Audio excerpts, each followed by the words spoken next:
All right, welcome to Cruise Control. My name's Eric, and today we talk about a new engine in the 2022 Nissan Rogue. Let's talk about that right now.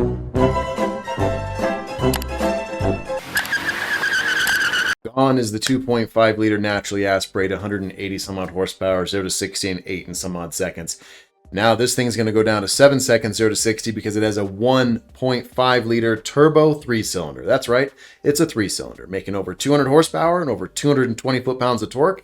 It's going to give this thing a big boost in power, plus get over 30 miles per gallon average. That's fantastic. For a little SUV like this, interior looks good, exterior's it's okay. Subjective to styling, I'm not a big fan of the exterior. I like the interior, I like the engine, I like the power, and I like the fuel economy. So good job, Nissan. As long as it's reliable, I'm here for it.